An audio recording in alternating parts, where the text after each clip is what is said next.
Hay hombres que no se conforman con gobernar un país. Necesitan poseerlo, respirarlo y marcarlo a fuego como si fuera ganado en su propia hacienda. En el corazón del Caribe, en una isla bendecida por el sol pero maldita por la ambición humana, se alza una estructura que todavía hoy parece exhalar un aliento de terror: la Casa de Caoba. Escondida en las colinas de San Cristóbal, en la República Dominicana, esta mansión no fue construida para ser un hogar, sino para ser el santuario de un dios de carne y hueso que decidió, durante 31 años, quién vivía, quién moría y quién desaparecía en las sombras de la noche. Sus paredes, revestidas de la madera más fina y costosa de la isla, no solo guardaron secretos de alcoba, sino que fueron testigos de las órdenes que bañaron de sangre las calles de Santo Domingo. Esta es la historia de Rafael Leónidas Trujillo Molina, el hombre que convirtió una nación entera en su finca personal y que construyó un imperio de oro y terror que todavía hoy, 6 décadas después de su caída, sigue proyectando una sombra alargada sobre la historia de América Latina. Para entender la magnitud de la Mansión del Horror, primero debemos comprender al hombre que decidió que su apellido debía estar por encima de la Constitución. Rafael Trujillo no nació en la seda. Nació el 24 de octubre de 1891 en San Cristóbal, en una familia de clase media baja, rodeado de una pobreza que le generó un hambre de estatus casi patológica. Joaquín Balaguer, quien fuera su mano derecha, lo describió una vez como un hombre que llevaba el uniforme pegado al alma.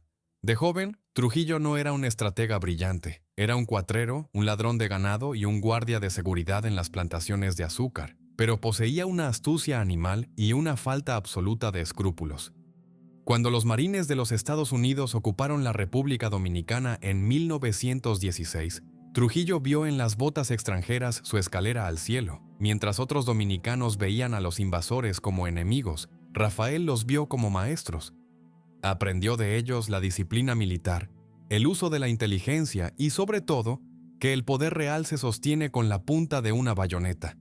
Continúa viendo porque la ascensión de Trujillo de humilde guardia de cañaveral a generalísimo es una de las muestras más brutales de manipulación política en la historia del siglo XX. En 1930, apenas unos años después de que los estadounidenses se marcharan, Trujillo utilizó su posición como jefe del ejército para dar un golpe de estado silencioso, pero el destino le tenía preparado un escenario que él aprovecharía con una genialidad perversa.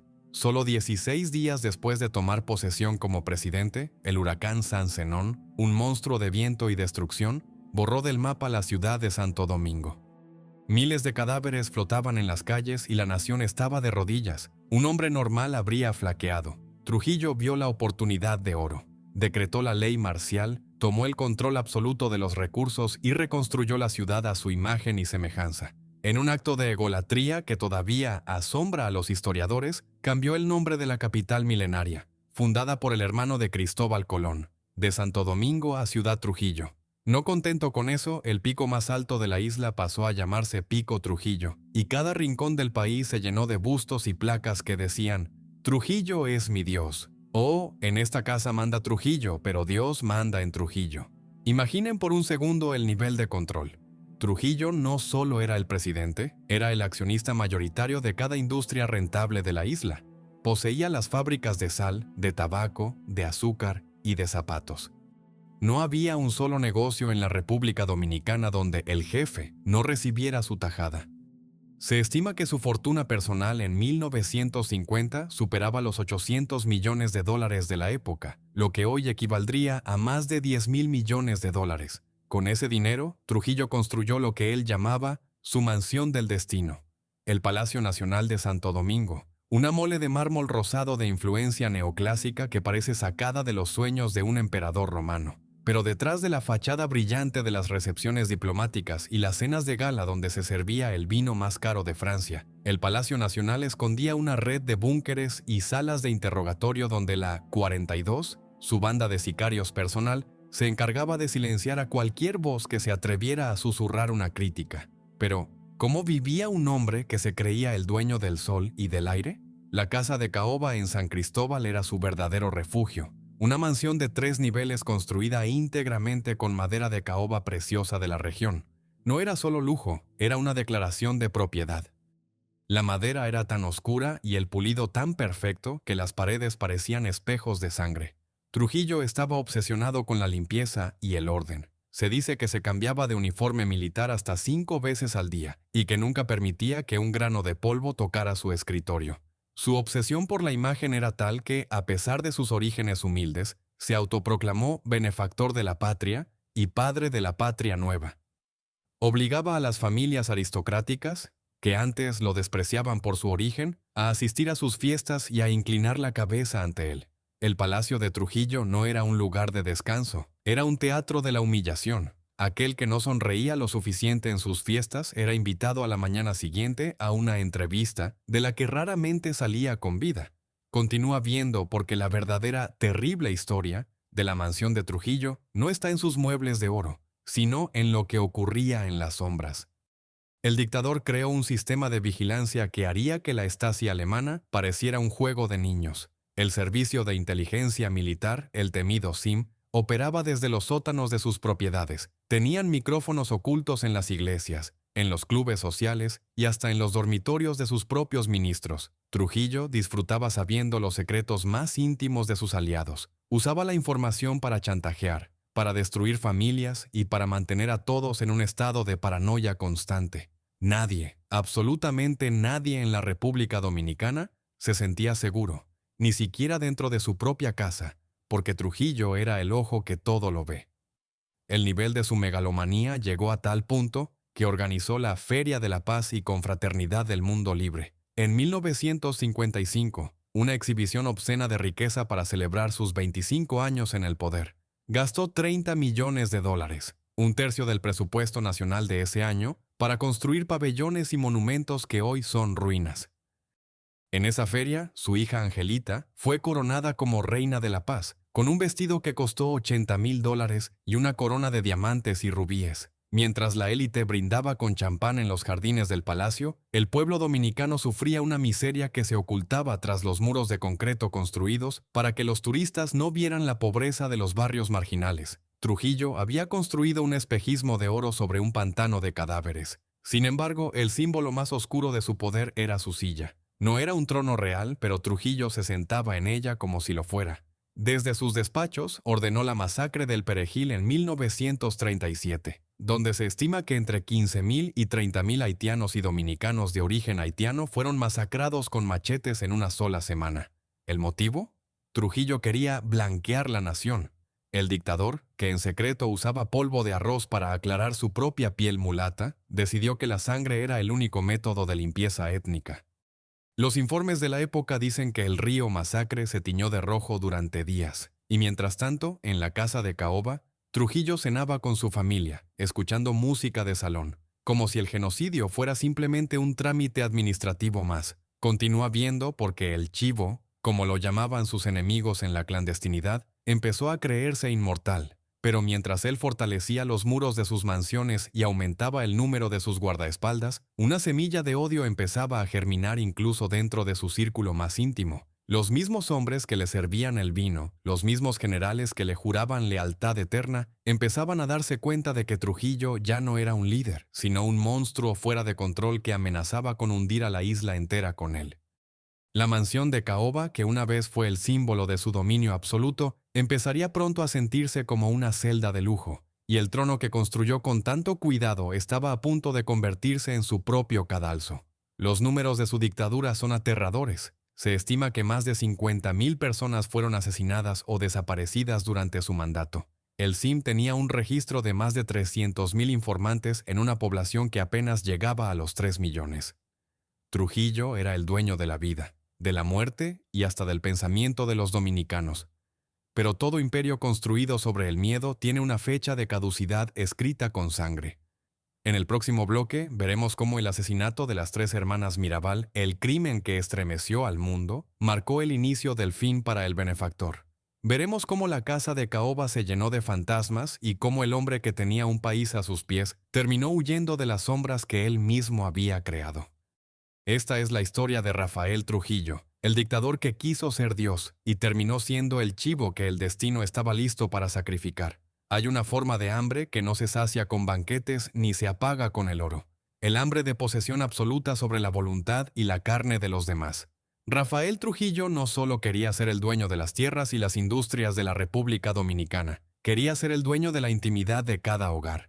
En la casa de Caoba, aquel refugio de madera oscura que olía permanentemente a cera francesa y a miedo contenido, el jefe practicaba una de las facetas más oscuras de su dictadura, el uso del poder como una herramienta de depredación sexual. Para Trujillo, el sexo no era placer, era dominación. Se dice que ninguna mujer de la alta sociedad estaba a salvo si despertaba el capricho del dictador.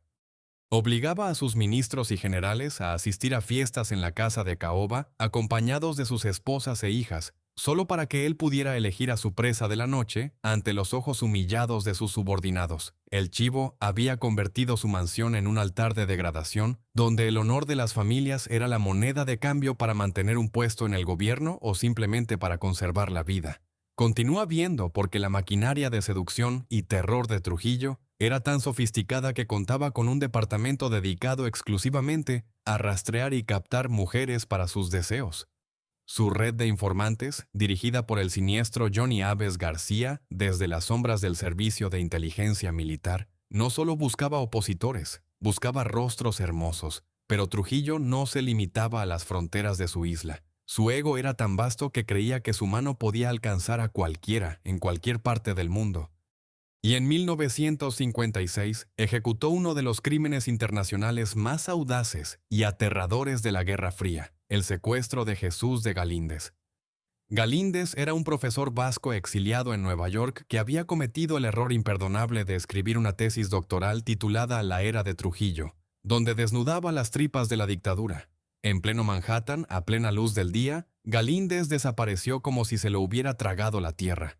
La realidad fue mucho más macabra. Agentes de Trujillo lo drogaron, lo subieron a un avión privado y lo llevaron directamente a Santo Domingo. Se dice que Trujillo lo recibió personalmente en una de sus casas de seguridad, disfrutando de ver el terror en los ojos del hombre que se atrevió a criticarlo. Desde la comodidad de una universidad estadounidense, Galíndez nunca volvió a ser visto. Fue disuelto en ácido o arrojado a los tiburones, dejando un mensaje claro al mundo: el brazo del chivo no conoce distancias. Imaginen el costo de mantener esta red de terror global. En 1957, Trujillo gastaba cerca de $50 millones anuales en su aparato de inteligencia y propaganda en el extranjero. Hoy, eso equivaldría a casi $500 millones. Pagaba a congresistas estadounidenses, a periodistas europeos y a relacionistas públicos en Washington para que pintaran a su régimen como un baluarte contra el comunismo. Mientras tanto, en la casa de Caoba, el dictador se entregaba a rituales de higiene y vestimenta que rozaban la locura. Trujillo tenía una colección de más de 2,000 uniformes militares, cada uno con hilos de oro auténtico y medallas que él mismo se otorgaba. Su obsesión por la limpieza era tal que hacía que sus criados lavaran con alcohol las manijas de las puertas antes de que él las tocara. Vivía en una burbuja estéril, rodeado de un lujo que le recordaba constantemente que él era superior a la chusma que gobernaba. Pero ese mismo aislamiento empezaba a alimentar una paranoia que lo hacía sospechar de su propia sombra. En los pasillos de caoba de su mansión, el eco de sus botas ya no sonaba a triunfo, sino a una búsqueda desesperada de un enemigo que sentía cada vez más cerca. Pero el verdadero error de Trujillo, el que marcaría el inicio del fin, fue creer que su poder era superior al de Dios. Durante décadas, la Iglesia Católica había sido una aliada silenciosa de la dictadura, aceptando donaciones y privilegios a cambio de su bendición pública. Trujillo se sentía el protector de la fe, pero a finales de los años 50, la brutalidad del régimen se volvió insoportable incluso para la jerarquía eclesiástica. En enero de 1960, los obispos dominicanos hicieron algo que nadie esperaba. Emitieron una carta pastoral que fue leída en todos los púlpitos del país. En ella denunciaban las violaciones a los derechos humanos y pedían clemencia para los presos políticos. Trujillo, el hombre que se hacía llamar el benefactor, se sintió traicionado en su propio templo. Su reacción fue visceral y torpe. Comenzó una campaña de acoso contra los sacerdotes, ordenó profanar iglesias y llegó a planear el asesinato de obispos. El dictador no entendía que en una nación profundamente católica, atacar a la iglesia era atacar el corazón mismo de la identidad del pueblo. El Palacio Nacional, que antes era el centro de la adulación, se convirtió en un búnker de ira y resentimiento. Continúa viendo porque la caída de Trujillo no fue un colapso repentino, sino una erosión lenta y dolorosa que empezó en el seno de su propia familia. Sus hijos, especialmente Ramfis Trujillo, eran la encarnación de la decadencia. Ramfis, un playboy mimado al que su padre hizo general a los 9 años de edad, gastaba fortunas en Hollywood, comprando el amor de actrices y autos deportivos, mientras la economía de la isla empezaba a asfixiarse bajo las sanciones internacionales. La Organización de los Estados Americanos, OEA, impuso un embargo total a la República Dominicana tras descubrir que Trujillo había intentado asesinar al presidente de Venezuela, Rómulo Betancourt, mediante un coche bomba. De repente, el dictador se encontró solo. El petróleo dejó de llegar, el azúcar no se vendía, y el dinero que alimentaba la casa de Caoba empezó a escasear. El chivo estaba acorralado en su laberinto de madera, y su respuesta fue aumentar la dosis de sangre. En noviembre de 1960, Trujillo cometió el crimen que sellaría su destino final. Las hermanas Mirabal, Patria, Minerva y María Teresa eran el símbolo de la resistencia interna. Minerva, en particular, se había atrevido a rechazar sexualmente al dictador años antes, una afrenta que Trujillo nunca olvidó. A pesar de las advertencias de sus propios asesores, que le decían que tocar a las Mirabal sería su suicidio político, Trujillo ordenó su ejecución. Las 3 hermanas fueron emboscadas en una carretera solitaria, golpeadas hasta la muerte con palos de madera para simular un accidente de tránsito y arrojadas por un barranco. Pero nadie creyó el accidente. La noticia del asesinato de 3 mujeres jóvenes y valientes recorrió la isla como un incendio. El pueblo, que hasta entonces había soportado los asesinatos de hombres en las sombras, no perdonó el sacrificio de las mariposas. El aire en Santo Domingo se volvió irrespirable. Los muros de la casa de Caoba parecían sudar la sangre de las hermanas, y Trujillo, por primera vez en 30 años, empezó a sentir que el suelo bajo sus pies ya no era firme. Los registros de inteligencia de finales de 1960 describen a un Trujillo errático, que pasaba noches enteras sin dormir, caminando por los jardines de su mansión con una pistola en la mano. Ya no confiaba en sus generales, ya no confiaba en sus hijos, ya no confiaba en el destino. Se dice que en sus momentos de delirio hablaba con los bustos de mármol que él mismo había mandado a colocar en cada esquina. El dictador, que una vez fue el dueño absoluto de los cielos y la tierra de su isla, ahora era un hombre viejo y asustado, atrapado en una jaula de oro y caoba. La CIA, que durante años lo había apoyado como un muro contra el comunismo, ahora lo veía como un estorbo peligroso y empezó a suministrar armas a un grupo de conspiradores dentro de su propio ejército. El escenario estaba listo para el acto final. Continúa viendo porque el próximo bloque es la crónica de una noche de mayo que cambiaría para siempre la historia del Caribe. Veremos cómo se planeó la emboscada en la carretera de San Cristóbal, cómo los hombres que antes le servían decidieron que el chivo debía morir y cómo el cuerpo del dictador más poderoso de la región terminó en el baúl de un coche, mientras su imperio de 31 años se desmoronaba en cuestión de minutos. Esta es la historia del bloque donde el cazador se convierte en presa, donde la casa de Caoba queda vacía y donde México y el mundo observaron el fin de una era de terror. El chivo estaba a punto de enfrentar su última cena y el menú estaba escrito con la tinta de la traición. Hay noches en las que el aire pesa más de lo normal, en las que el silencio del campo no es paz, sino un sudario que espera ser desplegado. La noche del 30 de mayo de 1961, la República Dominicana no sabía que estaba a punto de presenciar el parto violento de una nueva era. En la casa de Caoba, Rafael Trujillo se preparaba para lo que él creía que sería una noche más de placer y dominio. Se vistió con su impecable uniforme de gala color oliva, se ajustó la faja tricolor y se perfumó con su colonia europea favorita. A pesar de los informes de inteligencia que hablaban de conspiraciones, a pesar del embargo internacional y del odio que bullía en las calles, Trujillo caminaba con la arrogancia de quien ha vencido a la muerte durante 3 décadas. Pero lo que el benefactor no sabía era que el acero que iba a terminar con su vida ya estaba aceitado y cargado, no por enemigos extranjeros, sino por los mismos hombres que habían formado parte de su guardia de honor. Continúa viendo porque la ejecución de Rafael Trujillo no fue un golpe de estado militar clásico, sino una cacería humana planeada con la desesperación de quienes ya no tienen nada que perder. El grupo de conspiradores, liderado por Antonio de la Maza y Juan Tomás Díaz, hombres que habían servido al régimen pero cuyas familias habían sido destrozadas por los caprichos del dictador, se encontraba apostado en la oscuridad de la autopista que conducía a San Cristóbal. De la Maza, en particular, llevaba una herida abierta en el alma. Trujillo había ordenado el asesinato de su hermano años atrás, y Antonio había jurado que solo descansaría cuando viera el cuerpo del chivo en el baúl de un coche. Para esta misión, contaban con algo más que odio. Contaban con el apoyo encubierto de la CIA, que había suministrado 3 carabinas M1 a través de canales diplomáticos, convencida de que Trujillo era ahora un peligro para los intereses de Estados Unidos en la región. El cazador más grande del Caribe estaba a punto de convertirse en la presa. Imaginen la escena. Las 9:45 de la noche. Trujillo viaja en su coche preferido, un Chevrolet Bel Air azul cielo de 1957, potente y lujoso, conducido por su chofer de confianza, el capitán Zacarías de la Cruz. No hay escoltas masivas. Trujillo, en su megalomanía, creía que su nombre era suficiente protección. El rugido del motor V8 del Chevrolet era el único sonido que rompía la calma de la noche costera. Pero de repente 3 vehículos salen de las sombras, acelerando a fondo. Los conspiradores han esperado durante meses este momento exacto. No hay advertencias, no hay gritos de alto. Lo que sigue es un estallido de pólvora y plomo que ilumina la carretera como si fuera un campo de batalla. La primera ráfaga impacta en la carrocería del Bel Air, haciendo saltar cristales y astillas de pintura. El jefe está bajo fuego. Continúa viendo porque lo que ocurrió en los siguientes 10 minutos fue una exhibición de valor y carnicería que dejó el asfalto teñido de un rojo oscuro.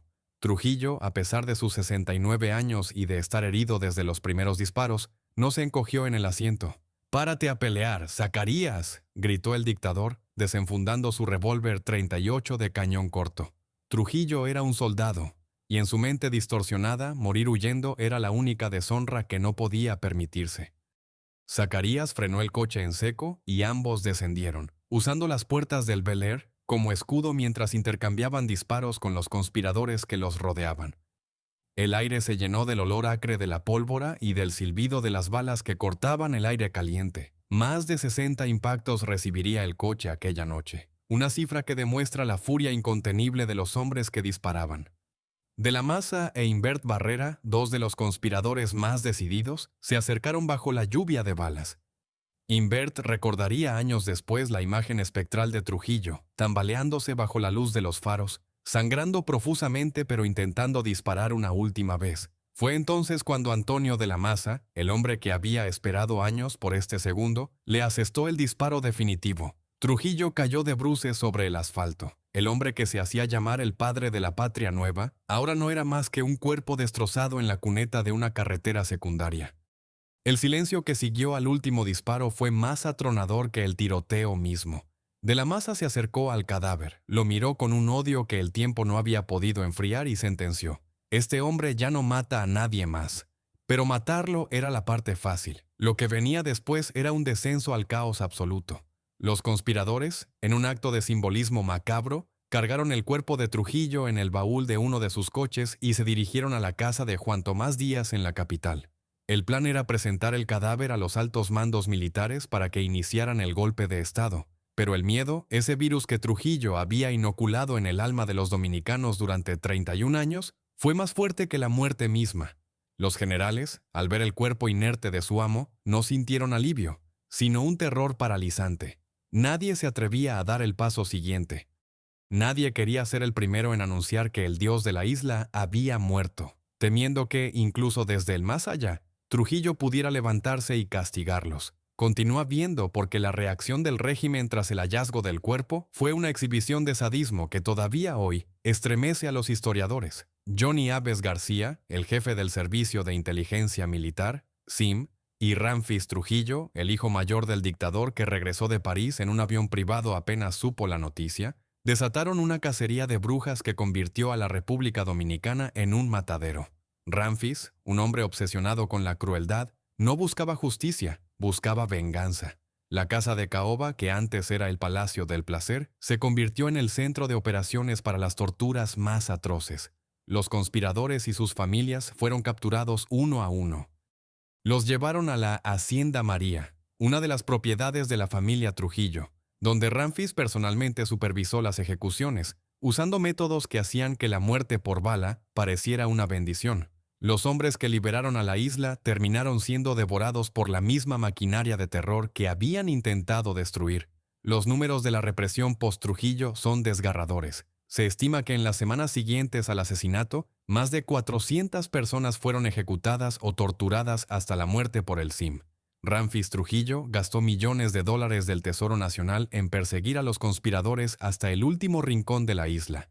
Mientras tanto, el cadáver de Rafael Trujillo fue sometido a un proceso de embalsamamiento casi faraónico. Querían que el cuerpo pareciera vivo, que siguiera proyectando autoridad en su velatorio en el Palacio Nacional. Miles de dominicanos fueron obligados a desfilar frente al féretro, besando la mano de un muerto, en un último acto de humillación colectiva orquestado por el régimen. Trujillo seguía dominando a su pueblo a través del trauma, incluso cuando su corazón ya no latía. Pero la presión internacional y el colapso económico eran imparables. El mundo ya no podía ignorar los gritos que salían de Santo Domingo. Los Estados Unidos, temiendo que la inestabilidad provocara una revolución similar a la de Fidel Castro en Cuba, enviaron una flota de guerra a las costas dominicanas como advertencia. Ramfis Trujillo, al darse cuenta de que el juego había terminado, saqueó las bóvedas del Banco Central, cargando más de 20 millones de dólares en oro y efectivo en el yate Angelita. Se llevó el cuerpo de su padre en un ataúd de bronce y huyó hacia Europa, dejando tras de sí un país en ruinas y una familia que se desintegraba en el exilio. El trono de sangre estaba vacío, pero la mansión de Caoba seguía en pie, como un mudo testigo de que algunas cicatrices no sanan nunca. Continúa viendo porque el final del cadáver de Trujillo es un viaje tan bizarro que raya en lo irreal. De las costas dominicanas a los cementerios de París y finalmente a un panteón olvidado en Madrid. Veremos cómo la fortuna robada por sus herederos se diluyó en casinos y fiestas en la Costa Azul, y cómo la casa de Caoba terminó convirtiéndose en un lugar maldito donde nadie quería entrar. Esta es la historia del bloque donde el imperio se desvanece, donde los hijos pagan por los pecados del padre y donde la República Dominicana descubre que expulsar a un dictador es solo el primer paso para expulsar el miedo de sus propias almas. El chivo había muerto, pero su sombra todavía tenía una última lección de oscuridad para el mundo. Hay huidas que son más patéticas que la derrota misma, y hay fortunas que, al ser arrancadas del corazón de un pueblo, parecen llevar consigo una maldición que devora a quien las posee. En noviembre de 1961, apenas 6 meses después de que los disparos en la carretera pusieran fin a la vida del jefe, la República Dominicana presenció el acto final de una dinastía que se creía eterna. El clan Trujillo, los hombres y mujeres que durante 3 décadas habían respirado el aire de la isla como si fuera su propiedad privada, se preparaban para abandonar el escenario, pero no se iban con las manos vacías. Ramfis Trujillo, el hijo que intentó heredar el trono mediante la sangre y el sadismo, entendió que el tiempo de los dictadores en el Caribe se había agotado. Antes de subir al yate Angelita, ejecutó el saqueo más grande en la historia de la nación. No solo se llevaba el cadáver de su padre en un ataúd de bronce, se llevaba el futuro de un país entero en lingotes de oro y billetes sin marcar. Continúa viendo porque los números del saqueo trujillista son una bofetada a la miseria que dejaron atrás. Se estima que en los últimos días de la dinastía, Ramfis y sus tíos, Héctor y Arismendi Trujillo, extrajeron de las bóvedas del Banco Central y de las empresas estatales una suma superior a los 22 millones de dólares de la época. Hoy, ajustado por la inflación, ese botín superaría los 200 millones de dólares en efectivo. El yate Angelita, una joya de la ingeniería naval de 316 pies de largo, se convirtió en una caja fuerte flotante. En sus camarotes de lujo, donde antes se brindaba con champaña, ahora se apilaban maletas llenas de joyas, certificados de acciones y barras de oro puro que pertenecían legítimamente al pueblo dominicano. Era el tesoro de los muertos, una fortuna manchada por la masacre del Perejil y por el asesinato de las hermanas Mirabal, que ahora partía hacia el exilio dorado en Europa. Imaginen la escena, el puerto de Santo Domingo sumido en una tensión eléctrica. Los buques de la flota de los Estados Unidos observaban desde el horizonte, con sus cañones apuntando a la costa para asegurar que el clan Trujillo no intentara un último acto de locura.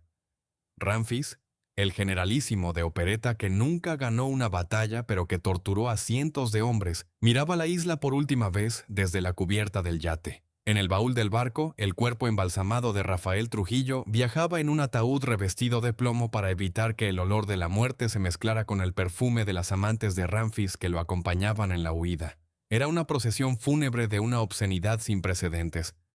Mientras la familia partía hacia París y Madrid, en las calles de la capital, el pueblo dominicano comenzaba a derribar las estatuas de mármol del dictador, arrastrando sus bustos de bronce por el lodo, en un intento desesperado por borrar 31 años de humillación. Pero el dinero robado no trajo la paz, sino una decadencia que parece sacada de una tragedia de Shakespeare. Ramfis Trujillo se instaló en París y luego en Madrid, bajo la protección del dictador Francisco Franco, quien compartía con los Trujillo una afinidad por el poder absoluto. En la Costa Azul y en los barrios más exclusivos de la capital española, Ramfis vivió como un príncipe en el exilio. Gastaba fortunas en caballos de polo, en coches deportivos de edición limitada y en comprar el favor de actrices de Hollywood que buscaban el brillo del dinero sin preguntar de dónde venía. Se dice que Ramfis llegaba a las joyerías de la Place Vendôme, en París, y compraba collares de diamantes de $50,000 para mujeres que apenas conocía, pagando siempre con el oro que su padre había extraído del sudor de los campesinos dominicanos. El dinero del pueblo se diluía en las mesas de baccarat de los casinos europeos y en las juergas nocturnas de un hombre que intentaba ahogar sus demonios en alcohol de $1,000 la botella. Continúa viendo porque el destino tenía guardada una dosis de justicia poética para el heredero del chivo. En diciembre de 1969, mientras conducía su Ferrari 330 GT de color azul por las afueras de Madrid, Ramfis Trujillo chocó frontalmente contra el coche de una duquesa española. El hombre que había sobrevivido a conspiraciones y que había ordenado muertes atroces desde la comodidad de su oficina, terminó sus días desangrándose en el asfalto de una carretera madrileña, víctima de su propia imprudencia. Murió 10 días después por las heridas del accidente. Fue un final extrañamente similar al de su padre: una carretera, un coche destrozado y el cuerpo de un Trujillo tirado en la cuneta. Con su muerte, la fortuna robada se fragmentó entre herederos distantes, abogados rapaces y amantes despechadas, desapareciendo en el laberinto de la banca suiza y las sombras del tiempo. El legado del chivo se convirtió en una maldición de mediocridad y olvido para sus descendientes. Mientras tanto, en la República Dominicana comenzaba el juicio de la historia. Cuando los ciudadanos finalmente pudieron entrar en las propiedades de la familia Trujillo, lo que encontraron fue una galería del horror. En los sótanos del Palacio Nacional y en la temida cárcel de la 40, se descubrieron las cámaras de tortura donde el régimen interrogaba a sus enemigos. Sillas eléctricas fabricadas de forma artesanal, ganchos de carnicero donde colgaban a los opositores y las grabaciones del CIM donde se escuchaban los últimos gritos de hombres que se negaron a inclinarse ante el dictador. Los archivos secretos revelaron la magnitud de la red de espionaje. Trujillo tenía expedientes de la vida sexual, de las deudas financieras y de las debilidades de casi cada familia importante del país. La mansión de Caoba, que antes era un lugar de reverencia, fue saqueada por la multitud. La gente se llevaba pedazos de las paredes, trozos de los muebles y hasta los azulejos de los baños, en un intento físico de desmantelar el símbolo de su opresión. Pero lo más impactante fue la revelación de la doble vida de la fortuna nacional. Los documentos contables demostraron que Trujillo era dueño del 60% de la tierra cultivable del país, del 80% de las industrias de exportación y que recibía una comisión de cada galón de gasolina y de cada kilo de arroz que se consumía en la isla. El país no era una nación, era una corporación privada donde Rafael Trujillo era el único dueño. El juicio a los remanentes del régimen, a los torturadores del CIM y a los generales que no huyeron, fue un proceso doloroso que duró años. Muchos de los culpables se escondieron en el anonimato o buscaron refugio en otros países, pero el estigma de haber servido al chivo quedó marcado en sus apellidos para siempre. La República Dominicana descubrió que era mucho más fácil enterrar a un dictador que enterrar el sistema de corrupción que él había creado. Los números de la herencia trujillista en el exilio son una lección de vacuidad. Angelita Trujillo, la hija que fue coronada reina de la paz, vivió el resto de sus días en Florida publicando libros donde intentaba limpiar la imagen de su padre, mientras la fortuna familiar se desvanecía en juicios y malas inversiones. El resto de los hermanos de Trujillo terminaron sus vidas en el olvido, dependiendo de la caridad de antiguos socios o vendiendo los pocos objetos de valor que lograron sacar de la isla. El imperio que Rafael Trujillo tardó 31 años en construir se desintegró en menos de una década de exilio.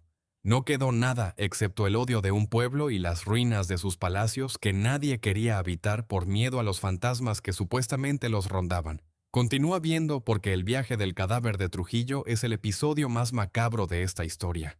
De la República Dominicana a París y de París a un panteón secreto en Madrid. Veremos cómo el hombre que se creía un dios terminó siendo un cadáver errante al que ningún país quería recibir, y cómo sus restos terminaron en un cementerio de segunda categoría, lejos de la gloria que él mismo se había adjudicado en vida. Esta es la historia del bloque donde la realidad supera a la ficción, donde la muerte no es el final de la infamia y donde el mundo descubre que el destino de un tirano es ser olvidado por la historia y perseguido por sus propios pecados. El chivo estaba a punto de llegar a su última morada, y no había alfombra roja para recibirlo. Hay muertos que pesan más que los vivos, y hay cuerpos que, incluso después de que el alma los abandona, parecen ser rechazados por la tierra misma. Rafael Leónidas Trujillo, el hombre que una vez obligó a cada dominicano a tener su retrato en la sala, terminó convirtiéndose en un fardo macabro al que ningún país quería dar asilo. Tras la huida de su familia en noviembre de 1961, el cadáver del dictador inició un periplo que raya en lo irreal, una odisea de formaldehído y plomo que lo llevó desde el calor tropical de San Cristóbal hasta el frío mármol de los cementerios europeos. Fue el inicio de la era del cadáver errante, la prueba final de que el poder absoluto, cuando se construye sobre el terror, termina en una soledad tan profunda que ni siquiera la tumba puede ofrecer descanso. El benefactor de la patria ahora no era más que una pieza de equipaje incómoda en el yate Angelita, surcando el Atlántico mientras su imperio era desmantelado piedra por piedra en la isla que una vez creyó poseer para siempre.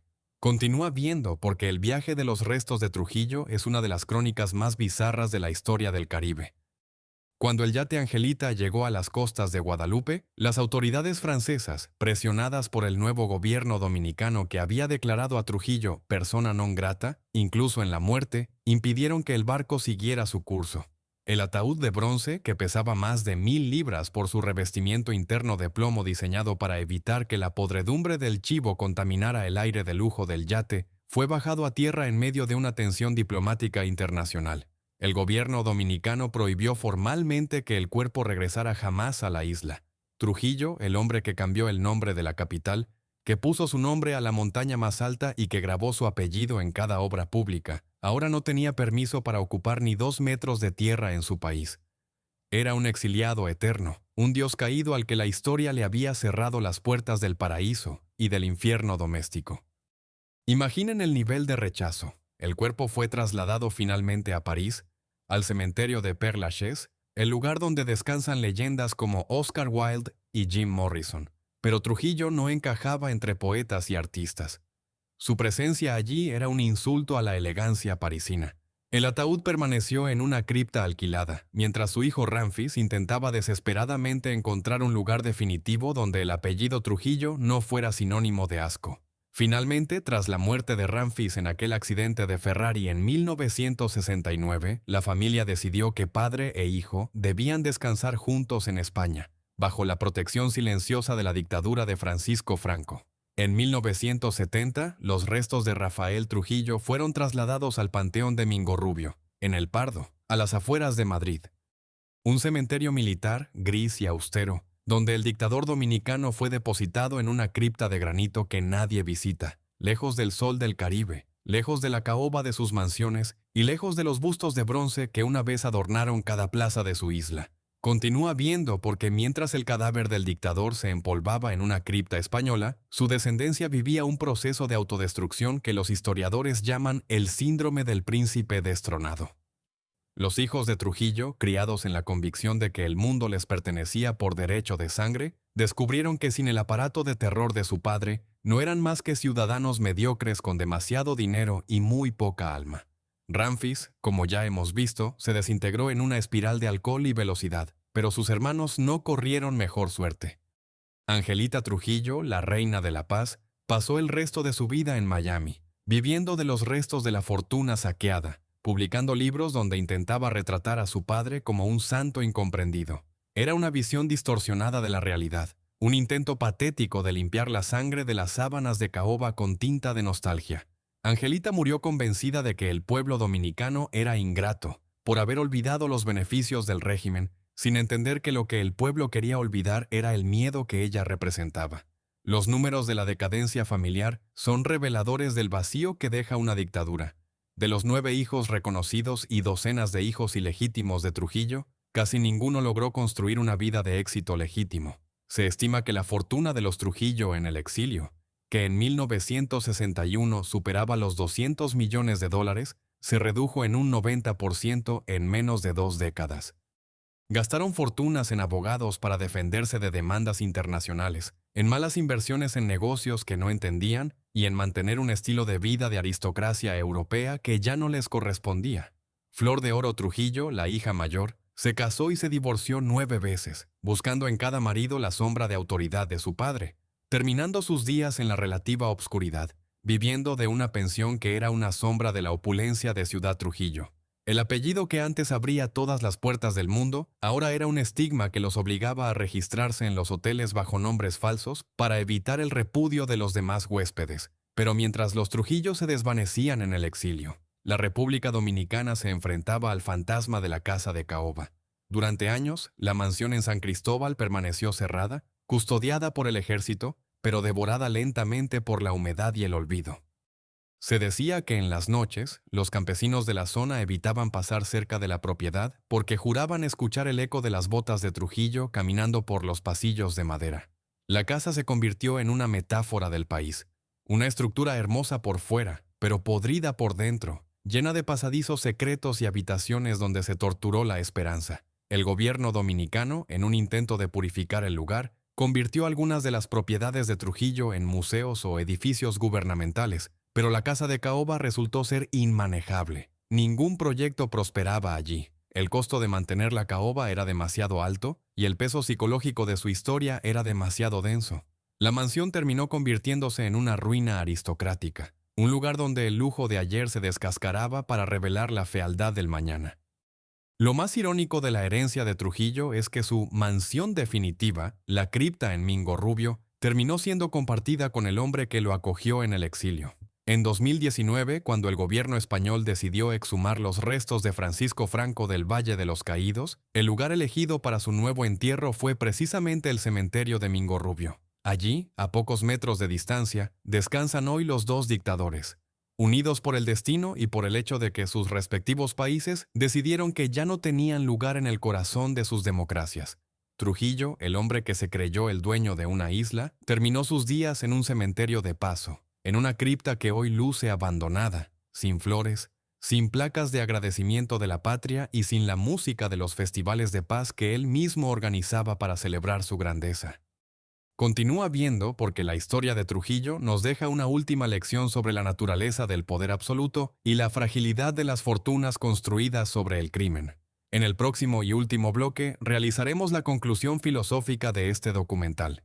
Veremos el estado actual de sus mansiones, el destino final de la fortuna trujillista en 2025 y la reflexión definitiva sobre por qué, a pesar de los palacios de mármol y las cuentas en Suiza, el nombre de Rafael Trujillo será siempre recordado no como el de un estadista, sino como el del chivo que devoró a su propia nación.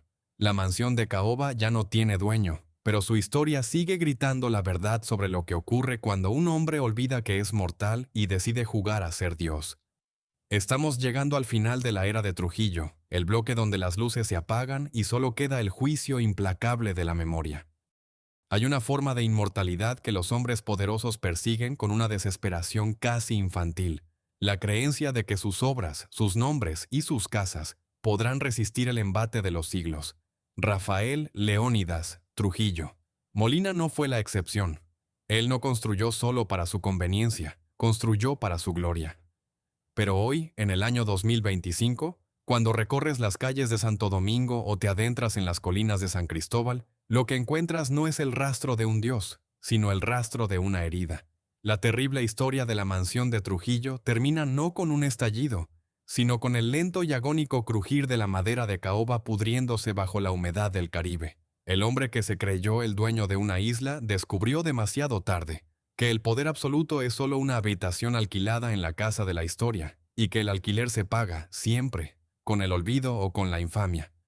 Continúa viendo porque el estado actual de las propiedades de Trujillo es la metáfora más perfecta de lo que ocurre cuando el orgullo de un hombre se eleva sobre el sufrimiento de su pueblo. El Palacio Nacional, aquella mole de mármol rosado que Trujillo mandó a edificar como el centro del universo caribeño, sigue siendo hoy la sede del gobierno dominicano. Pero para los que conocen su historia, el brillo de sus salones neoclásicos está manchado por el eco de los secretos que allí se susurraron. Se dice que los presidentes que han ocupado ese despacho después de 1961 han tenido que lidiar con la sombra de un hombre que nunca se fue del todo.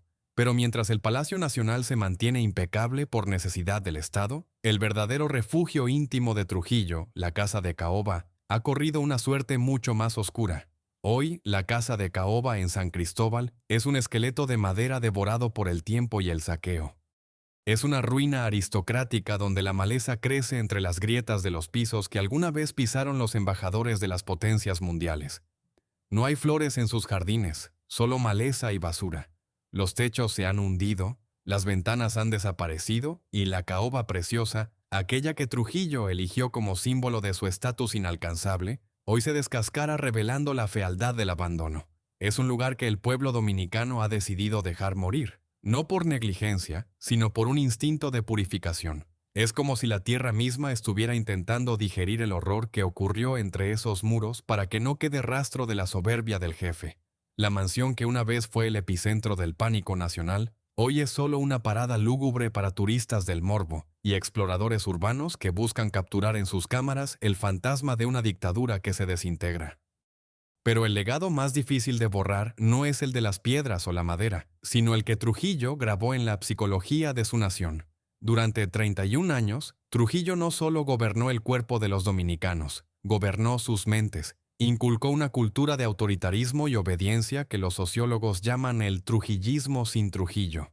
La idea de que el orden solo se logra mediante la mano dura, de que la corrupción es el aceite necesario para que la maquinaria del Estado funcione y de que el líder es un padre protector al que hay que temer y amar al mismo tiempo. Esa es la verdadera mansión de Trujillo, una estructura mental de la que la República Dominicana ha tardado décadas en escapar. A pesar de los avances democráticos, de los rascacielos de cristal en la avenida Winston Churchill y de la modernidad del siglo XXI, el espectro del chivo todavía aparece en las encuestas que piden un hombre fuerte cada vez que la crisis asoma su rostro. Los números finales de la era de Trujillo son un balance de sangre y ambición desmedida. Más de 50.000 asesinatos documentados, una deuda externa que era prácticamente inexistente porque él era el dueño de todo el dinero, y una fortuna saqueada que hoy, en gran parte, ha desaparecido en el anonimato de las cuentas numeradas en Europa. Pero ¿qué quedó de los miles de bustos de bronce y estatuas de mármol que adornaban el país? La mayoría fueron fundidos o arrojados al mar en las semanas posteriores a la caída del régimen. El nombre de Ciudad Trujillo volvió a ser Santo Domingo, y el Pico Trujillo regresó a su nombre original, Pico Duarte. La geografía del país fue purgada del apellido del dictador con una furia liberadora. Sin embargo, en el exilio, la familia Trujillo siguió viviendo en una burbuja de negación. Ramfis, Angelita y los demás murieron o viven convencidos de que su padre fue el gran modernizador de la isla, ignorando convenientemente que la modernización fue solo el barniz que cubría una jaula de acero. Continúa viendo porque la historia de Trujillo nos deja una reflexión final que resuena en cada rincón del mundo donde todavía hoy se levantan muros y se silencian voces. Rafael Trujillo poseía todo lo que un hombre puede desear: oro, mujeres, ejércitos, palacios y un pueblo a sus pies. Pero murió como un fugitivo en su propio coche, y su cuerpo terminó recorriendo el mundo como un fardo que nadie quería recibir. Su fortuna no pudo comprarle un entierro digno en su tierra, ni pudo salvar a sus hijos de la decadencia moral y el olvido patético. El chivo demostró que el poder absoluto es la forma más sofisticada de soledad. Al final de su vida, Trujillo no tenía amigos, solo cómplices, no tenía súbditos, solo víctimas, y no tenía un legado, solo una herida abierta. Esta ha sido la terrible historia de la mansión de Trujillo y el trono de sangre que construyó en el Caribe, 346 años después de que los Medici en Italia demostraran que el poder puede ser eterno si se invierte en belleza. Trujillo demostró que el poder es efímero si se invierte en terror. Su casa de caoba es hoy un recordatorio silencioso de que el éxito construido sobre el crimen es un espejismo que se desvanece ante el sol de la justicia histórica. Mientras el mar Caribe sigue golpeando las costas de Santo Domingo, la figura de Rafael Trujillo se aleja cada vez más hacia las profundidades de la infamia, recordándonos que ningún hombre es más grande que su pueblo, y que ninguna mansión es lo suficientemente fuerte para encerrar la libertad de una nación que ha decidido despertar. Hoy, en Madrid, en el cementerio de Mingo Rubio, los restos de Trujillo descansan en una cripta olvidada, lejos de la isla que tanto amó y que tanto hirió. No hay monumentos a su memoria que no sean motivo de vergüenza. El hombre que se creía el dueño del sol terminó en la oscuridad de una tumba de paso. Y en la República Dominicana, la casa de caoba sigue cayendo, trozo a trozo, como una piel vieja que el país se sacude para finalmente respirar en paz. La era del chivo ha terminado, pero su historia queda aquí, como una advertencia para los que creen que el dinero y el poder son escudos contra el olvido. Porque al final, la única mansión que realmente importa es la que construyes en la memoria de los demás. Y la de Trujillo está hecha de espinas, de sangre y de una soledad que durará para siempre. Si esta investigación profunda sobre la dictadura más perfecta y aterradora del Caribe te ha impactado, ayúdanos a que estas lecciones de la historia no se pierdan. Dale like a este video, suscríbete al canal y activa la campana para recibir nuestras próximas crónicas sobre el ascenso y la caída de las fortunas más oscuras del mundo. Y ahora dime en los comentarios, ¿crees que el trujillismo ha desaparecido realmente de la República Dominicana? ¿O crees que su sombra todavía influye en la política moderna? ¿Debería restaurarse la casa de caoba como un museo del horror? ¿O es mejor dejar que se convierta en polvo? Déjanos tu opinión abajo, porque la historia de Rafael Trujillo, el Chivo, es una pregunta que todavía hoy espera una respuesta definitiva en el corazón de América Latina. Esta fue la historia del hombre que quiso ser dueño de un país y terminó perdiendo su alma en la casa de caoba.